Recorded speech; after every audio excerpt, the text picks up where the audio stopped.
ਲਾਲ ਕਿਲਾ ਦੇ ਘਟਨਾ ਦੇ ਮਾਮਲੇ 'ਚ ਦਿੱਲੀ ਪੁਲਿਸ ਵੱਲੋਂ ਗ੍ਰਿਫਤਾਰੀ ਉਪਰੰਤ ਰਿਹਾ ਹੋਏ ਅਦਾਕਾਰ ਦੀਪ ਸਿੱਧੂ ਅੱਜ ਆਪਣੇ ਜੱਦੀ ਪਿੰਡ ਉਦੇ ਕਰਨ ਪਹੁੰਚੇ। ਦੀਪ ਸਿੱਧੂ ਨੇ ਰਿਹਾਈ ਉਪਰੰਤ ਅੱਜ ਪਿੰਡ ਵਿੱਚ ਪਹਿਲੇ ਲੋਕ ਇਕੱਠ ਨੂੰ ਸੰਬੋਧਨ ਕੀਤਾ। ਉਹਨਾਂ ਅੱਜ ਪਿੰਡ ਦੇ ਗੁਰਦੁਆਰਾ ਸਾਹਿਬ ਵਿਖੇ ਪਿੰਡ ਦੇ ਲੋਕਾਂ ਵੱਲੋਂ ਦਿੱਤੇ ਗਏ ਸਾਥ ਦਾ ਧੰਨਵਾਦ ਕੀਤਾ। ਇਸ ਉਪਰੰਤ ਕਿਸਾਨੀ ਸੰਘਰਸ਼ ਦੀ ਗੱਲਬਾਤ ਕਰਦਿਆਂ ਦੀਪ ਸਿੱਧੂ ਨੇ ਕਿਹਾ ਕਿ ਇਹ ਸਭ ਦਾ ਸਾਂਝਾ ਸੰਘਰਸ਼ ਹੈ।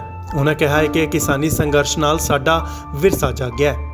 ਇਸ ਦੇ ਨਾਲ ਹੀ ਦੀਪ ਸਿੱਧੂ ਨੇ ਕਿਹਾ ਹੈ ਕਿ ਆਪਸ 'ਚ ਬੰਦੇ ਜੋੜਨੇ ਚਾਹੀਦੇ ਹਨ, ਨਾ ਕਿ ਤੋੜਨੇ ਚਾਹੀਦੇ। ਲੱਖਾ ਸਿਧਾਣਾ ਦੇ ਮਾਮਲੇ 'ਚ ਉਹਨਾਂ ਨੇ ਕਿਹਾ ਹੈ ਕਿ ਰਿਹਾਈ ਤੋਂ ਬਾਅਦ ਉਹਨਾਂ ਨਾਲ ਲੱਖਾ ਸਿਧਾਣਾ ਦਾ ਕੋਈ ਵੀ ਮੇਲ ਨਹੀਂ ਹੋਇਆ, ਪਰ ਉਹ ਅੱਜ ਵੀ ਕਹਿੰਦੇ ਕਿ ਜਿਸ ਤਰ੍ਹਾਂ ਦੀ ਲੋੜ ਲੱਖਾ ਸਿਧਾਣਾ ਜਾਂ ਕਿਸੇ ਹੋਰ ਸੰਘਰਸ਼ ਨਾਲ ਜੁੜੇ ਵਿਅਕਤੀ ਨੂੰ ਹੋਵੇਗੀ ਉਹ ਉਸ ਦੀ ਮਦਦ ਕਰਨਗੇ। ਬਾਈ ਜੀ, ਸੰਘਰਸ਼ ਤਾਂ ਸਾਡਾ ਠੱਲਿਆ ਵੀ ਨਹੀਂ ਗਿਆ ਸੀ ਔਰ ਸੰਘਰਸ਼ ਕਦੇ ਵੀ ਖਤਮ ਨਹੀਂ ਹੋਇਆ। ਸੰਘਰਸ਼ ਤਾਂ ਲਗਾਤਾਰ ਨਿਰੰਤਰ ਚਾਲੂ ਆ ਔਰ ਇਹ ਸੰਘਰਸ਼ ਤੁਸੀਂ ਇਹ ਕਹਿ ਲਓ ਇਕੱਲਾ ਇੱਥੇ ਹੀ ਨਹੀਂ ਰੁਕਣਾ। ਹਜੇ ਸੰਘਰਸ਼ ਆ ਜਿਹੜਾ ਉਹ ਕਿਸਾਨੀ ਬਿੱਲਾਂ ਤੋਂ ਲੈ ਕੇ ਸਾਡੇ ਆਲਟਰਨੇਟਿਵ ਕ੍ਰੌਪ ਪੈਟਰਨ ਜਿਹੜੀਆਂ ਸਾਡੇ ਕੋਲੇ ਨਵੀਆਂ ਫਸਲਾਂ ਜਿਹੜੀਆਂ ਪੰਜਾਬ ਦੇ ਵਾਤਾਵਰਣ ਤੇ ਮਿੱਟੀ ਦੇ ਅਨੁਕੂਲ ਫਸਲਾਂ ਹੋਣ ਜਾਂ ਸਾਡੀਆਂ ਹੁੰਦੀਆਂ ਸੀ ਉਹ ਵੀ ਕਰਾਂਗੇ। ਸੋ ਸਾਡੇ ਲੋਕਾਂ ਨੂੰ ਇਹਨਾਂ ਕਰਜ਼ਿਆਂ ਚੋਂ ਖੁਦਕੁਸ਼ੀਆਂ ਚੋਂ ਜੋ ਉਹਨਾਂ ਦੀ ਮਾਨਸਿਕਤਾ ਤੇ ਐਡੀ ਵੱਡੀ ਜੋ ਇੱਕ ਤੁਸੀਂ ਕਹਿ ਲਓ ਵੀ ਗੁਲਾਮੀ ਪਈ ਆ ਉਹਨੂੰ ਵੀ ਕੱਢਣਾ। ਸੋ ਸੰਘਰਸ਼ ਸਾਡਾ ਨਿਰੰਤਰ ਚਾਲੂ ਆ ਬਾਈ, ਪਰ ਕਿਸਾਨੀ ਸੰਘਰਸ਼ ਜਿਹੜੀਆਂ ਦਿੱਲੀ ਦੀਆਂ ਜੂਹਾਂ ਤੇ ਬੈਠੇ ਆ ਆਪਾਂ ਉਹਦੇ 'ਚ ਹੀ ਅਸੀਂ ਉਹਦੇ ਹੀ ਪਾਰਟ ਆ।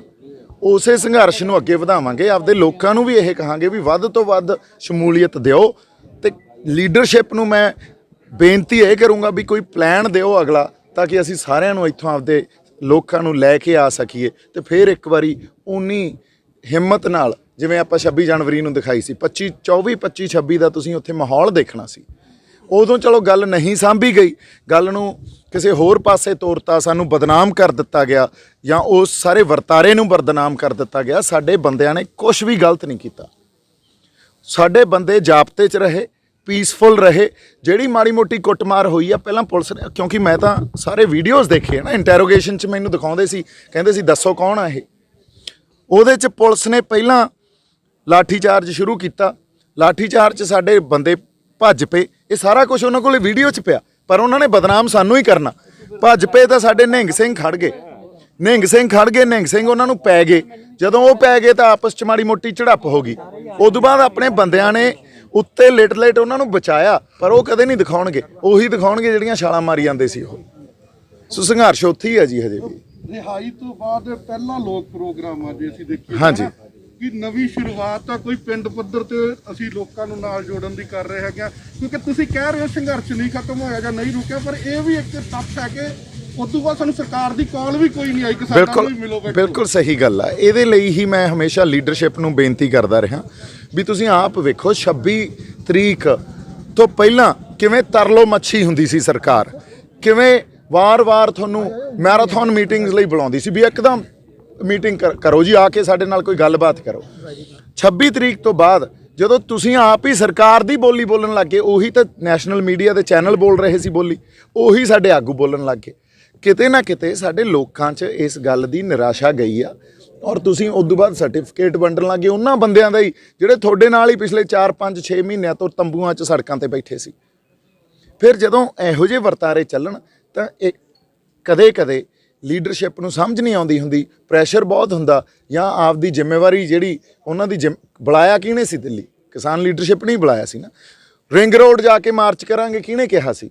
ਕਿਸਾਨ ਲੀਡਰਸ਼ਿਪ ਨੇ ਕਿਹਾ ਸੀ ਨਾ। ਬੈਰੀਕੇਡ ਕਿਹਨੇ ਤੋੜੇ ਸੀ? ਚਾਰੇ ਪਾਸਿਓਂ ਉਹਨਾਂ ਦੇ ਬੰਦਿਆਂ ਨੇ ਹੀ ਤੋੜੇ ਸੀ ਨਾ।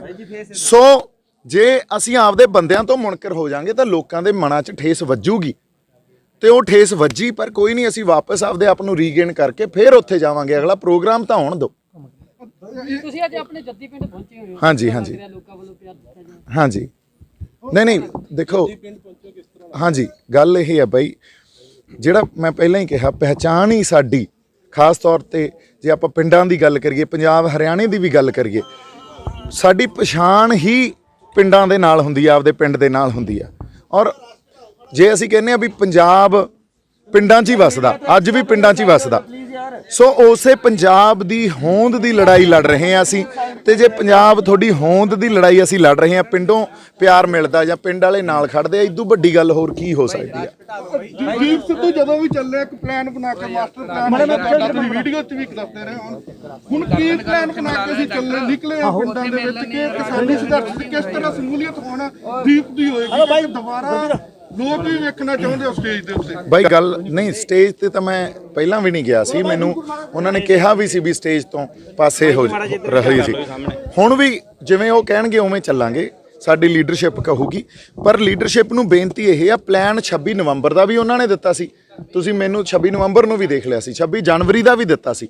ਹੁਣ ਅਗਲਾ ਜਦੋਂ ਕੋਈ ਪਲਾਨ ਦਿਓ ਲੀਡਰਸ਼ਿਪ, ਪਰ ਜੇ ਉਦੋਂ ਪਹਿਲਾਂ ਅਸੀਂ ਆਪਸ 'ਚ ਬਹਿ ਕੇ ਕੋਈ ਗੱਲਬਾਤ ਕਰੀਏ, ਕੋਈ ਸਹਿਮਤੀ ਨਾਲ ਕੋਈ ਆਪਦੀ ਸਟ੍ਰੈਟਜੀ ਪਲਾਨ ਕਰੀਏ, ਮੇਰੇ ਖਿਆਲ 'ਚ ਉਹ ਸਾਨੂੰ ਕਰ ਲੈਣੀ ਚਾਹੀਦੀ ਹੈ। ਸਾਨੂੰ ਬੰਦੇ ਤੋੜਨੇ ਨਹੀਂ ਚਾਹੀਦੇ ਆਪਦੇ, ਉਲਟਾ ਸਾਨੂੰ ਬੰਦੇ ਜੋੜਨੇ ਚਾਹੀਦੇ ਆਪਦੇ ਨਾਲ। ਤੁਸੀਂ ਅੱਜ ਵੇਖੋ ਉੱਥੋਂ ਕਿੰਨੀਆਂ ਸੰਸਥਾਵਾਂ ਟੁੱਟ ਗਈਆਂ, ਸਾਡੀ ਨਿਹੰਗ ਸਿੰਘ ਜਥੇਬੰਦੀਆਂ ਕੱਲੀਆਂ ਬੈਠੀਆਂ, ਸਿੱਖ ਸਿਆਸਤ ਵਾਪਸ ਆ ਗਏ, ਉਹ ਵੀ ਉਹਨਾਂ ਨੇ 5-6 ਮਹੀਨੇ ਸੰਘਰਸ਼ ਉਹਨਾਂ ਨੇ ਵੀ ਕੀਤਾ। ਫਿਰ ਹੋਰ ਛੋਟੀਆਂ ਸਟੂਡੈਂਟ ਆਰਗੇਨਾਈਜੇਸ਼ਨ ਇੱਕ ਸਾਥ ਆ, ਉਹ ਵਾਪਸ ਆ ਗਏ, ਹੋਰ ਬਥੇਰੇ ਬੰਦੇ ਉੱਥੋਂ ਵਾਪਸ ਆਏ ਆ। ਇਸੇ ਕਰਕੇ ਕਿਉਂਕਿ ਜਦੋਂ ਰਾਜਨੀਤੀ ਆਪਸ 'ਚ ਹੀ ਹੋਣ ਲੱਗ ਜੇ ਨਾ, ਫਿਰ ਬੰਦਿਆਂ ਦੇ ਦਿਲ ਟੁੱਟਦੇ ਆ। ਹੋਰ ਪਿੰਡਾਂ ਵਾਲੇ ਲੋਕ ਤਾਂ ਸਿੱਧੀ ਗੱਲ ਸਮਝਦੇ ਆ ਵੀ ਯਾਰ ਇੱਥੇ ਤਾਂ ਪੋਲਿਟਿਕਸ ਹੋਣ ਲੱਗ ਗਈ, ਹੁਣ ਚਲੋ ਚੱਲ ਗਏ। ਜਦੋਂ ਇਕੱਠੇ ਤੇ ਉਹੋ ਜਿਹਾ ਜਜ਼ਬਾ ਜਿਹੜਾ ਅਸੀਂ ਉਹ 1-1.5-2 ਮਹੀਨਾ ਮੰਨਿਆ, ਉਹ ਮੰਨਣ ਵਾਲੇ ਪਲ ਸੀ। ਜੇ ਉਹ ਜਜ਼ਬਾ ਵਾਪਸ ਲੈ ਕੇ ਆਉਣਾ ਤਾਂ ਸਾਨੂੰ ਇਕੱਠੇ ਹੋਣਾ ਪਊਗਾ, ਇੱਕ ਦੂਜੇ ਨੂੰ ਸਹਿਣਾ ਸਿੱਖਣਾ ਪਊਗਾ, ਇੱਕ ਦੂਜੇ ਨੂੰ ਨਾਲ ਬਿਠਾਉਣਾ ਸਿੱਖਣਾ ਪਊਗਾ। ਬਾਈ ਜੀ, ਪਹਿਲਾਂ ਲੀਡਰਸ਼ਿਪ ਨੇ ਪੰਜਾਬ ਦੇ ਪ੍ਰੋਗਰਾਮ ਦਿੱਤੇ, ਜਿਹੜੇ ਪੰਜਾਬ ਦੇ ਵਿੱਚ ਲੀਡਰਸ਼ਿਪ ਨੇ ਪ੍ਰੋਗਰਾਮ ਕੀਤੇ, ਉਸ ਤੋਂ ਬਾਅਦ ਦੇ ਵਿੱਚ ਲੱਖੇ ਸਿਧਾਣੇ ਨੇ ਵੀ ਪ੍ਰੋਗਰਾਮ ਕੀਤੇ। ਹੁਣ ਤੁਸੀਂ ਵੀ ਪੰਜਾਬ ਦੇ ਵਿੱਚ ਤੁਰ ਪਿਓ, ਫਰਕ ਪਊ ਇਹਨਾਂ ਚੀਜ਼ਾਂ ਦੇ ਨਾਲ, ਕਿਉਂਕਿ ਜਦੋਂ ਲੀਡਰਸ਼ਿਪ ਪ੍ਰੋਗਰਾਮ ਕਰਦੀ ਸੀ ਤਾਂ ਲੋਕਾਂ ਦਾ ਕਹਿਣਾ ਸੀ ਕੀ ਫਾਇਦਾ ਪੰਜਾਬ ਦੇ ਵਿੱਚ ਪ੍ਰੋਗਰਾਮ ਕਰਨ ਦਾ। ਨਹੀਂ ਮੈਂ ਤੁਹਾਨੂੰ ਦੱਸਦਾ ਜੀ, ਗੱਲ ਇਹ ਹੁੰਦੀ ਆ ਕੀ ਫਾਇਦਾ ਆਪਣਾ ਧਰਨੇ ਲਾਉਣ ਦਾ ਵੀ, ਇਹ ਤਾਂ ਗੱਲ ਆਪਾਂ ਕਰ ਲਈਏ। ਅੱਜ ਜਿਹੜੀ ਲੀਡਰਸ਼ਿਪ ਹੁੰਦੀ ਆ, ਜਾਂ ਉਹ ਬੰਦੇ ਜਿਨ੍ਹਾਂ ਨਾਲ ਲੋਕ ਆਈਡੈਂਟੀਫਾਈ ਕਰਦੇ ਆ, ਜਿਵੇਂ ਅੱਜ ਮੇਰੇ ਚਿਹਰੇ ਨਾਲ ਆਈਡੈਂਟੀਫਾਈ ਕਰਨ ਲੱਗ ਗਏ, ਜਦੋਂ ਉਹ ਬੰਦੇ ਪਿੰਡ ਜਾ ਕੇ ਵਿਚਰਦੇ ਆ ਲੋਕਾਂ 'ਚ, 2-3 ਗੱਲਾਂ ਇਹਦੀਆਂ ਬਹੁਤ ਜ਼ਰੂਰੀ ਆ। ਪਹਿਲੀ ਗੱਲ ਤਾਂ ਤੁਹਾਡਾ ਜਿਹੜਾ ਬਿਰਤਾਂਤ ਆ ਸਾਡੀ ਕਿਸਾਨੀ ਦਾ, ਸਾਡੇ ਪੰਜਾਬ ਦਾ ਇੱਕ ਨੈਰੇਟਿਵ ਆ ਨਾ, ਸਾਡਾ ਇੱਕ ਸੋਚ ਹੀ ਆ ਨਾ, ਉਹ ਲੋਕਾਂ 'ਚ ਅਸੀਂ ਲੈ ਕੇ ਜਾਂਦੇ ਆ। ਸਾਡੀ ਪੋਲੀਟੀਕਲ ਕਲਾਸ ਨੇ ਅੱਜ ਤੱਕ ਸਾਨੂੰ ਕੀ ਦੇਤਾ, ਜਿਹੜੇ ਲੋਕਾਂ ਨੂੰ ਤੁਸੀਂ ਵੋਟਾਂ ਪਾ ਜਿਤਾਉਂਦੇ ਰਹੇ, ਮੈਂ ਕਿਸੇ ਪਾਰਟੀ ਦੀ ਗੱਲ ਨਹੀਂ ਕਰਦਾ, ਕਿਸੇ ਵੀ ਪਾਰਟੀ ਨੂੰ ਚੱਕ ਲਓ, ਕਿਸੇ ਪੋਲੀਟੀਕਲ ਕਲਾਸ ਨੇ ਦਿੱਤਾ?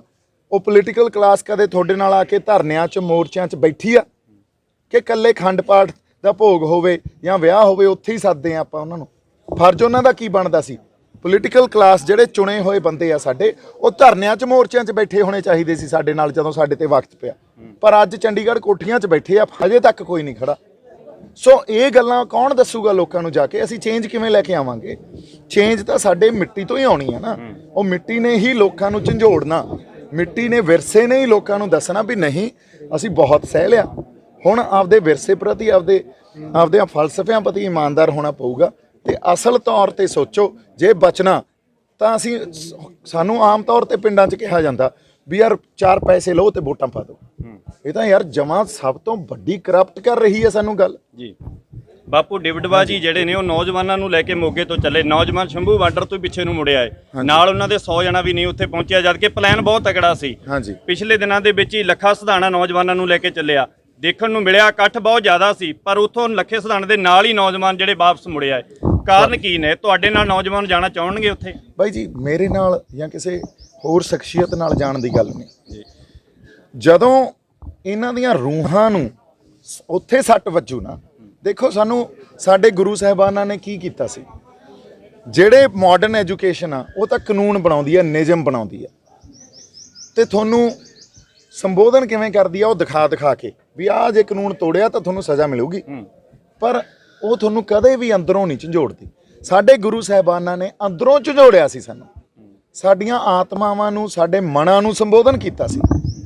ਜਦੋਂ ਮੈਂ ਅੱਜ ਇਹੀ ਕਹਿਣਾ ਵੀ ਜਦੋਂ ਇਹ ਸੰਬੋਧਨ ਜਾਂ ਸਾਡੀ ਸੋਰਸ ਆਫ ਇਨਸਪੀਰੇਸ਼ਨ ਸ੍ਰੀ ਗੁਰੂ ਗ੍ਰੰਥ ਸਾਹਿਬ ਤੋਂ ਹੋਊਗੀ, ਫਿਰ ਕਿਸੇ ਨੂੰ ਲਿਜਾਣਾ ਨਹੀਂ ਪੈਣਾ ਤੁਹਾਨੂੰ, ਫਿਰ ਆਪੇ ਆਉਣਗੇ। ਫਿਰ ਤੁਸੀਂ, ਇਹ ਤਾਂ 200-300 ਕਿਲੋਮੀਟਰ ਦਾ ਸਫ਼ਰ ਹੈ ਨਾ, ਫਿਰ ਤਾਂ ਵੇਖਿਓ ਕਿੱਥੋਂ ਫਿਰ ਤਾਂ ਗਦਰੀ ਬਾਬੇ ਅਮਰੀਕਾ ਤੋਂ ਚੱਲ ਕੇ ਆ ਕੇ ਲਹਿਰ 'ਚ ਸ਼ਾਮਲ ਹੋ ਜਾਂਦੇ ਆ। ਫਿਰ ਇਤਿਹਾਸ ਬਣਦੇ ਆ, ਪਰ ਉਹਦੀ ਸੋਰਸ ਆਫ ਇਨਸਪੀਰੇਸ਼ਨ ਕੀ ਆ ਇਹ ਮੈਟਰ ਕਰਦੀ ਆ। ਤੁਸੀਂ ਲੱਖੇ ਸਿਧਾਣੇ ਬਾਰੇ ਅਕਸਰ ਕਹਿੰਦੇ ਹੋ ਭਰਾ ਵਾਪਸ ਮੇਰੇ ਨਾਲ ਕੋਈ ਰਿਹਾਈ ਤੋਂ ਬਾਅਦ ਤੁਹਾਡੇ ਨਾਲ ਸੰਪਰਕ ਉਹਨਾਂ ਦਾ ਜਾਂ ਕੋਈ ਕੰਟੈਕਟ ਚ ਆਏ ਹੋ ਕਿ ਯਾਰ ਚੱਲੋ ਫੇਰ ਉਸੇ ਤਰ੍ਹਾਂ, ਕਿਉਂਕਿ ਇਹ ਗੱਲ ਤਾਂ ਇੱਕ ਸੱਚਾਈ ਆ ਨਾ, ਨੌਜਵਾਨ ਬੜੀ ਵੱਡੀ ਗਿਣਤੀ 'ਚ ਤੁਹਾਡੇ ਦੋਵਾਂ ਨਾਲ ਜੁੜਿਆ ਹੋਇਆ। ਹਾਂਜੀ, ਨਹੀਂ ਕੰਟੈਕਟ 'ਚ ਉਹਨਾਂ ਦੇ ਬੜੇ ਬੰਦਿਆਂ ਦੇ ਕਿਸੇ ਦੇ ਥਰੂ ਕੋਈ ਮੈਸੇਜ ਆਏ ਆ ਜੀ। ਮੇਰੇ ਨਾਲ ਜਿਹੜੀ ਸਿੱਧੀ ਗੱਲ ਨਹੀਂ ਹੋਈ ਤੇ ਮੈਨੂੰ ਹਜੇ ਪਤਾ ਵੀ ਨਹੀਂ ਉਹ ਵੀ ਕਿੱਥੇ ਆ, ਪਰ ਮੈਂ ਇੱਕ ਗੱਲ ਕਹਿਣਾ ਵੀ ਮੈਂ ਹਮੇਸ਼ਾ ਇਹ ਕਹਿਣਾ ਸਾਨੂੰ ਹੁਣ ਇੱਕ ਦੂਜੇ ਦੇ ਨਾਲ ਲੈ ਕੇ ਸਾਨੂੰ ਚੱਲਣਾ ਪਊਗਾ। ਜੇ ਅੱਜ ਉਹਦੇ ਤੇ ਜਿਹੜੀ ਗੱਲ ਮੈਂ ਜਾ ਕੇ ਕੱਟਿਆ ਆ ਹਜੇ ਉਹਨੇ ਫੇਸ ਕਰਨੀ ਆ, ਅਸੀਂ ਨਾਲ ਖੜਾਂਗੇ, ਚਾਹੇ ਕਾਨੂੰਨਨ ਤੌਰ ਤੇ ਚਾਹੇ ਸਾਨੂੰ ਸਰੀਰ ਆਪਦੇ ਬੰਦੇ ਲੈ ਕੇ ਉੱਥੇ ਖੜਨਾ ਪਵੇ, ਅਸੀਂ ਨਾਲ ਖੜਾਂਗੇ। ਕਿਸੇ ਤੇ ਨਜਾਇਜ਼ ਪਰਚੇ, ਕੋਈ ਵੀ ਸਾਡਾ ਪੰਜਾਬ ਦਾ ਬੰਦਾ ਤਾਂ ਨਜਾਇਜ਼ ਕਿਸੇ ਪੁਲਿਸ ਧੱਕਾ ਕਰਦੀ ਹੈ, ਸਰਕਾਰ ਧੱਕਾ ਕਰਦੀ ਆ, ਉਹਦੇ ਖਿਲਾਫ ਅਸੀਂ ਆਵਾਜ਼ ਬੁਲੰਦ ਕਰਾਂਗੇ। ਭਾਈ ਜੀ ਵੱਖ-ਵੱਖ ਪਿੰਡਾਂ 'ਚ ਤੁਸੀਂ ਜਾ ਰਹੇ ਹੋ ਤੇ ਹੋਰ ਵੀ ਜਿਹੜੇ ਨੌਜਵਾਨ ਨੇ ਜਾਂ ਜਸ ਬਾਜਵਾ ਦਾ ਕਲਾਕਾਰ ਜਿਹੜਾ ਭਾਈਚਾਰਾ ਸੀ ਉਹ ਵੀ ਜਾ ਰਿਹਾ, ਤੁਹਾਡਾ ਕੀ ਮਕਸਦ ਆ? ਤੁਸੀਂ ਵੱਖ-ਵੱਖ ਪਿੰਡਾਂ 'ਚ ਜਾ ਰਹੇ ਹੋ, ਕਿਸਾਨੀ ਸੰਘਰਸ਼ ਨੂੰ ਕਿਸ ਤਰੀਕੇ ਦੇ ਨਾਲ ਇਹਦੇ ਨਾਲ ਮਜ਼ਬੂਤੀ ਮਿਲੇਗੀ? ਬਾਈ ਜੀ ਗੱਲ ਐ ਆ, ਸਾਰਿਆਂ ਦਾ ਮਕਸਦ ਤਾਂ ਇੱਕੋ ਹੀ ਆ ਨਾ, ਵੀ ਸਾਡੇ ਜਿਹੜੇ ਆ 3 ਕਾਨੂੰਨ ਆ ਇਹਨਾਂ ਦੇ ਖਿਲਾਫ ਜਿਹੜੀ ਆਪਾਂ ਲੜਾਈ ਲੜ ਰਹੇ ਆ, ਮਕਸਦ ਉਹੀ ਆ। ਸਰਕਾਰ ਇਹਨਾਂ ਗੱਲਾਂ ਨੂੰ ਸਮਝੇ ਵੀ ਪੰਜਾਬ ਕਿਉਂ ਉੱਠਿਆ, ਸਾਡੇ ਲੋਕ ਕਿਉਂ ਕਹਿ ਰਹੇ ਆ ਅਸੀਂ ਆਪਦੀ ਹੋਂਦ ਨੂੰ ਬਚਾਉਣ ਤੁਰੇ ਆ। ਜੇ ਇਸ ਬਿਰਤਾਂਤ ਨੂੰ ਸਰਕਾਰ ਨਹੀਂ ਸਮਝੂਗੀ ਫਿਰ ਟਕਰਾਅ ਤੇ ਤਣਾਅ ਪੈਦਾ ਹੋਊਗਾ। ਸੋ ਇਹ ਮਕਸਦ ਇਹੀ ਆ ਲੋਕਾਂ ਨੂੰ ਜਗਾਉਣ ਦਾ ਵੀ ਸੰਘਰਸ਼ ਚੱਲ ਰਿਹਾ ਤੇ ਸਾਨੂੰ ਉਸ ਸੰਘਰਸ਼ 'ਚ ਆਪਦੀ ਸ਼ਮੂਲੀਅਤ, ਅਸੀਂ ਆਪਦੇ ਆਪ ਨੂੰ ਉਸ ਸੰਘਰਸ਼ 'ਚ ਹਜੇ ਵੀ ਰੱਖੀਏ। ਪਿੰਡਾਂ 'ਚ ਬੈਠੇ ਹੋਏ ਚਾਹੇ ਆਵਾਜ਼ ਬੁਲੰਦ ਕਰੋ, ਚਾਹੇ ਉੱਥੇ ਜਾ ਕੇ ਤੁਸੀਂ ਨਾਲ ਬੈਠੋ, ਪਰ ਜਿੱਦਾਂ ਕੋਈ ਪ੍ਰੋਗਰਾਮ ਫੇਰ ਦਿੱਤਾ ਗਿਆ ਫਿਰ ਆਪਾਂ ਉਵੇਂ ਹੀ ਉਨੀ ਹੌਸਲੇ ਨਾਲ ਤੇ ਉਨੀ ਹਿੰਮਤ ਨਾਲ ਖੜਨਾ ਜਾ ਕੇ ਜਿਵੇਂ ਪਹਿਲਾਂ ਖੜਦੇ ਰਹੇ ਹਾਂ। ਸ਼੍ਰੀ ਮੁਕਤਸਰ ਸਾਹਿਬ ਤੋਂ ਤਰਸੇਮ ਢੁੱਡੀ, ਇੰਡੋਜ਼ ਟੀਵੀ ਆਸਟ੍ਰੇਲੀਆ।